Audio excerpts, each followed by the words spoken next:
Sometimes I get really scared to think about how I'll cope with the really serious moments in life. I know myself, I know how easily I can get sort of stressed out about things. I know how easily I kind of crumble into this blubbering mess, and if you ask my wife, she'll tell you that that's absolutely true. And so sometimes I get scared when I'm thinking about the really serious things. What am I going to be like in those moments? How am I going to cope in those moments of like life and death serious? Now, some of us in our church family are in that moment. Some of us maybe have never really faced something like that we might describe as life and death serious. Maybe we've not had that much experience of it. But those kind of moments, they are coming. Because each of us takes our turn to have those sorts of moments in life. That's what happens in this life. I was at a funeral last week on Wednesday. It was the pastor of the church when I was a kid that died. And so as I stood there at the cemetery, looking at these people I knew who were putting their husband and dad and granddad down into the ground, it wasn't lost on me that this was a serious moment. Serious moment. And I'm learning as life goes on that these kinds of moments get more and more frequent the longer that we live. And so one day, it's not going to be someone else's dad going into the ground, it's going to be my dad. And one day perhaps it'll be me standing at the side of my wife's grave. And so the next day after the funeral, as we celebrated our little girl's first birthday party, I couldn't help but think, it's not beyond the realm of possibility that one day it might be our little girl who's taken away from us. Some of us know that all too well. Now, at the end of all those things in this life, one thing's pretty certain, and that's that it will be our turn, and it will be life or death for us. We all take our turn. Well, we've spent the last couple of weeks in this book of Esther in the Bible. Last week we finished with this death sentence that was hanging over God's people, that was put in place by this enemy of God's people called Haman. So an irreversible law has been passed that says all of the Jews, all of God's people are going to be killed, destroyed and annihilated on this specific day. And so the picture was pretty bleak, right? It was pretty bleak. And we left this kind of main character, Mordecai, in the outfit of mourning, sackcloth and ashes, outside at the king's gate. He wasn't allowed to go in, weeping loudly and wailing about the destruction that's about to come to him and his people. Now, if I was to ask you, if you've been with us for 2 weeks, who's in control at this point in the story? At least, who does it look like is in control at this point in the story? What would you say? That's not a rhetorical question. It looks like the enemy's in control. It really looks like the enemy's in control. Where's God in this stuff that's going on? It really, really looks like God has proper dropped the ball at this point in Esther. In the past, God had said things to his people like, you will be my people and I will be your God. He had said things to them like, I will never leave you nor forsake you. He said things to his people like, I'll make you into an everlasting kingdom. And yet here are God's people about to be snuffed out like a single birthday candle on a birthday cake that we had this week. It looks like God's promises are failing. And when it gets life or death serious, we ask, can God be trusted? Will he keep his promises so that I can keep going and not crumble? That's the question I've been asking myself. And so with Mordecai in this state of mourning, we're going to read from verse 4 of chapter 4. This is Esther chapter 4, beginning at verse 4, and this is God's words.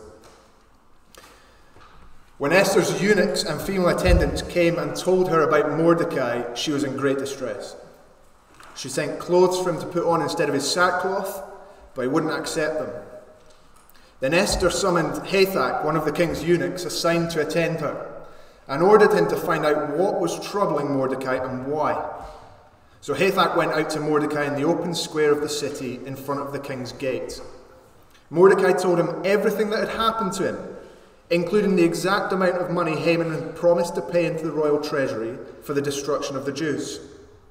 He also gave him a copy of the text of the edict of their annihilation, which had been published in Susa, to show to Esther and explain it to her, and he told him to instruct her to go into the king's presence, to beg for mercy and plead with him for her people.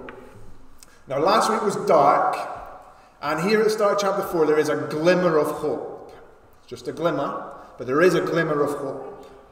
Esther hears about Mordecai's distress out at the city gate, and so she sends him some clothes, because him being upset makes her upset, but the clothes aren't going to cover this problem. And so she sends servants to go and find out what's going on. Why is Mordecai so upset? And Mordecai explains the whole thing to Esther's servants, this whole hopeless story in real detail. Now, at some point in this to and fro, the penny drops for Mordecai. I'm speaking to a woman on the inside. We have a woman on our side, on the inside. And he realizes here, maybe for the first time, that the only possible hope for his people is for somebody to go into the place of ultimate power in this world empire and to plead on their behalf. And there's one person he knows who might just be willing to do that. And I want us to see today, as we look at Esther 4 and 5, that just like Mordecai and just like these Jews living hundreds and hundreds and hundreds of years ago, our whole hope as people who enter this world under this sentence of death, our whole hope hinges on God's plan to provide a person. It's a person with access to the place of power, who might just be willing to go there and to plead on our behalf.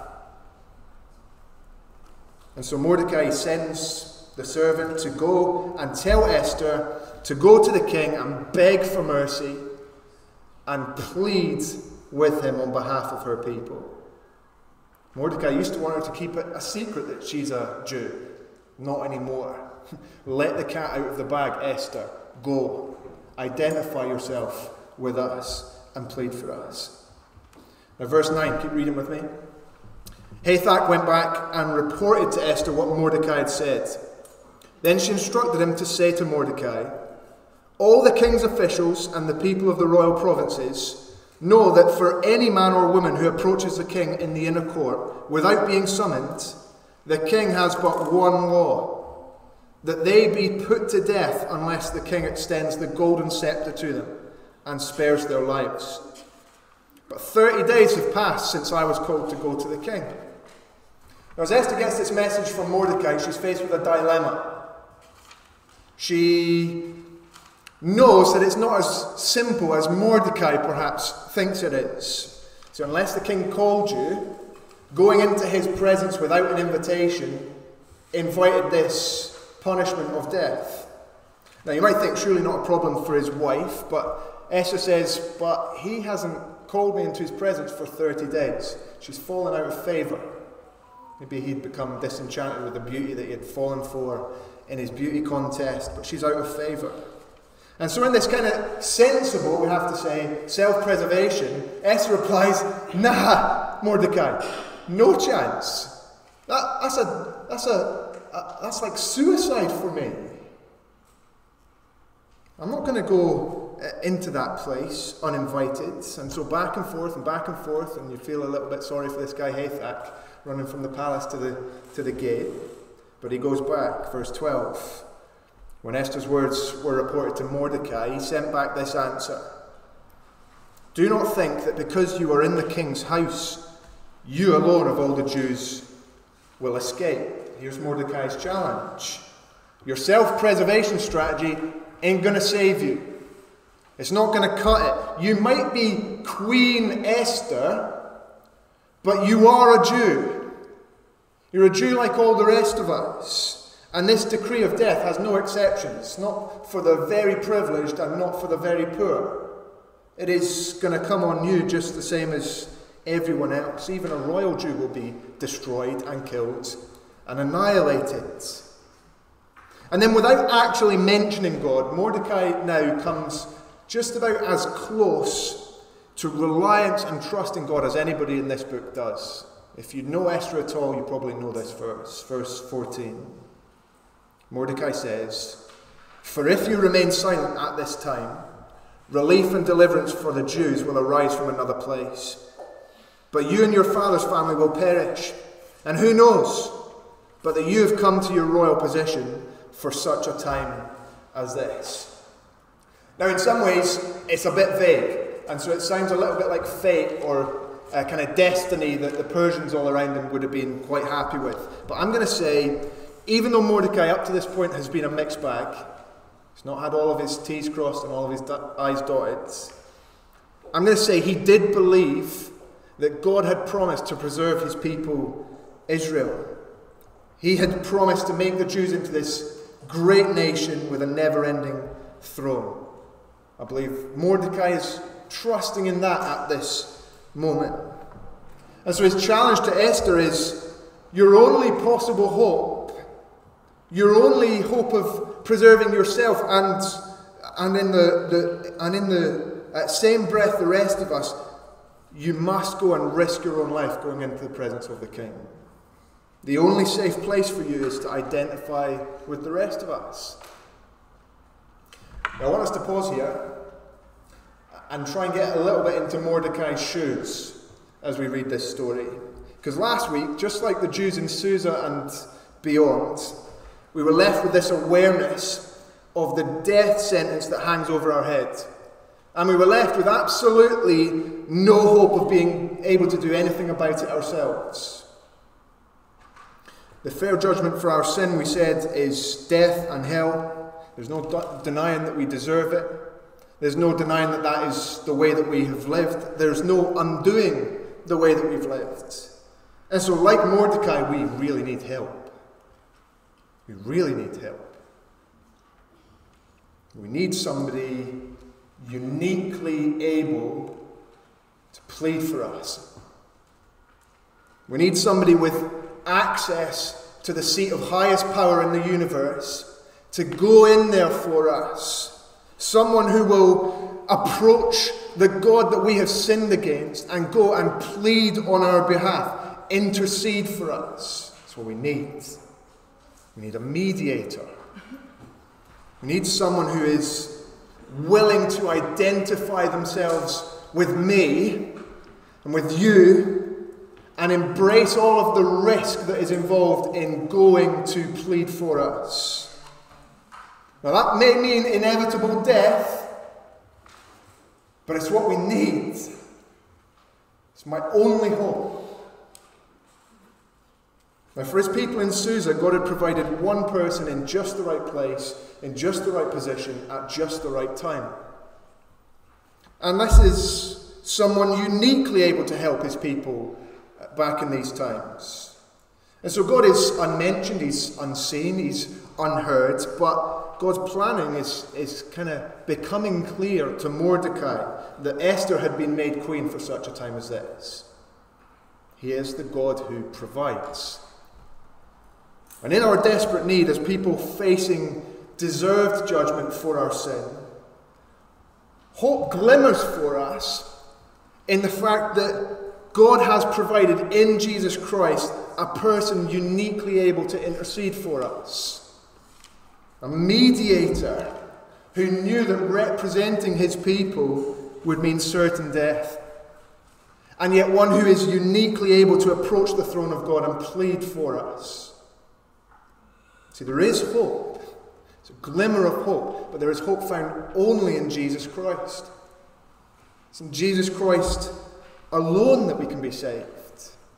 This is an exclusive hope. And so if you are here today and you know that you're a sinner this afternoon, then this is something you also need to know. There is a Saviour who is perfectly suited to save you from your sin. He's uniquely able to do it.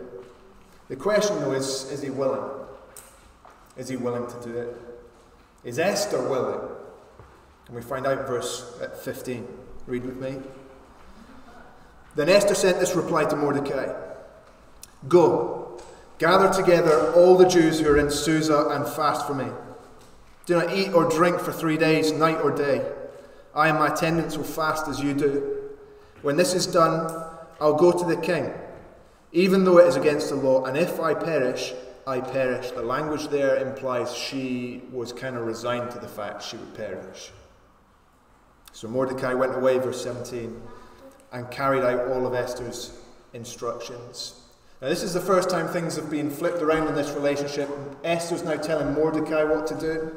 She says, gather all the Jews, fast, and then she says, I will go, and if I perish, I perish. She was resigned to this. But she's willing. She is able, in the right position, and she's willing. And Esther starts to come into focus for us as this sort of blurry picture 400 or so years before Jesus came of Jesus. The one uniquely able to plead our cause and the one who is willing to take on the cost to do so. Our whole hope hinges on God's plan to provide the right man. Esther was placed perfectly in this palace. And when the time was right, God the Father sent Jesus, God the Son, one uniquely able to live a perfect life. One uniquely able, therefore, to die a death in our place. One uniquely able to take up his own life and rise from the dead. One then uniquely able to enter that holy place of God, to plead for us, to intercede for us. He goes to the Father, he says, let them live. See, I've paid for them. They're mine, let them live. Now, it doesn't always look like God's in control. I think we know that, don't we? That's our experience. Sometimes he's hidden, especially in those life or death moments. It can be just like that. Where is he? And in those times, it can be really easy to question his promises and then to wobble or to crumble. But Esther would encourage us that in everything that happens, God is working in the details to bring his plan to save his people to fruition. He's at work. And therefore, trusting God's plan helps us to walk in his ways. If you're taking notes, scribble that down.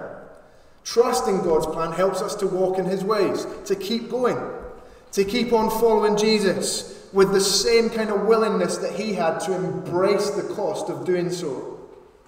Mordecai's challenge to Esther applies to us as well. God can do what he likes. God can do his work without us. God doesn't need us to bring his plans to completion, but often God chooses to do his work through his people, in the places that he's positioned them. And so have you considered why God has you in the place that he has you? Why in that particular job at this time? If you're still at school, why in that school at this time? Why did God place you into the family that you're a part of? Why do you have the neighbours that you have today? Why are you in this room today, sat here? Why does God have you there? And wherever you find yourself, God's plan for your life is that you openly identify as one of his people. That you be willing to follow Jesus in obedience and therefore willing for God to work through you to bring salvation to his own. That's God's call on you in wherever you are. And because his plan is so trustworthy, we can then take the right kinds of risks that embrace all of the costs that following Jesus brings.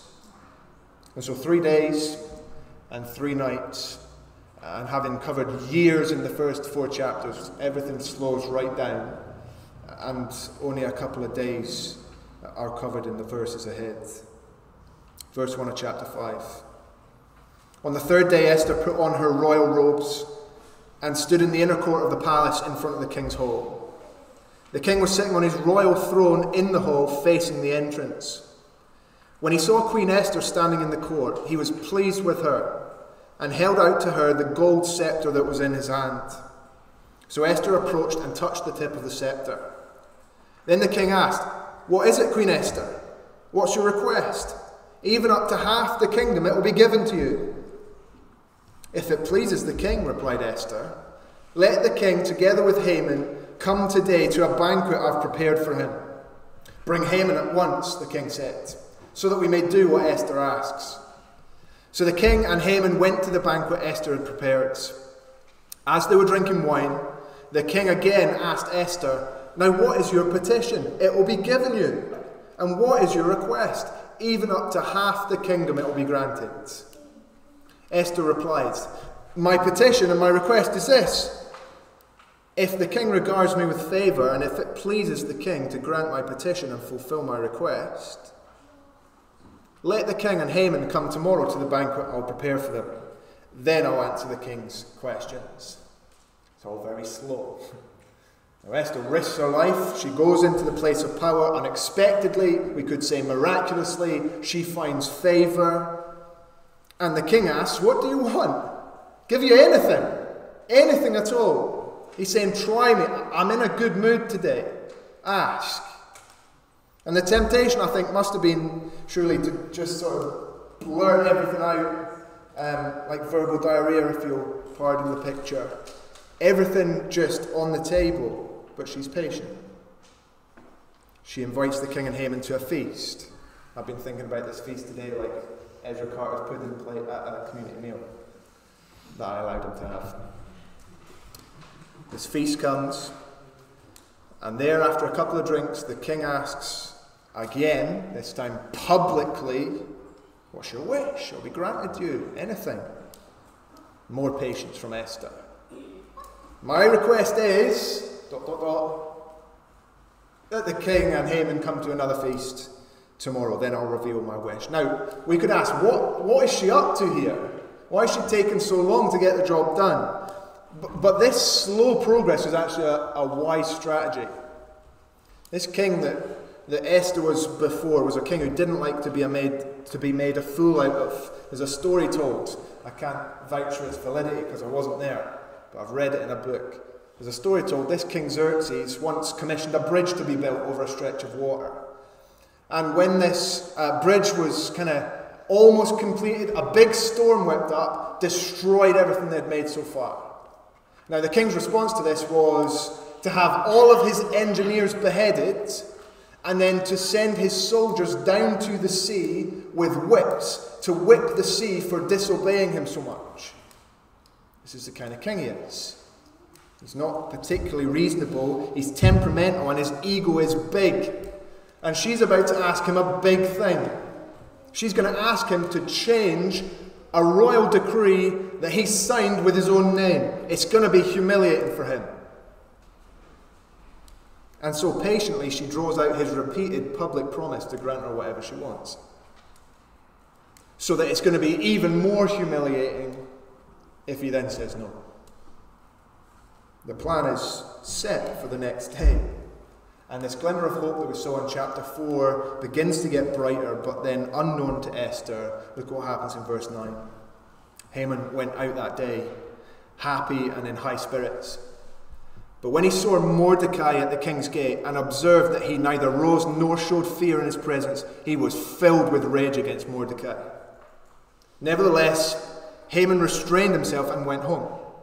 Calling together his friends and Zeresh his wife, Haman boasted to them about his vast wealth, his many sons, and all the ways that the king had honoured him, and how he had elevated him above all the other nobles and officials. And that's not all, Haman added.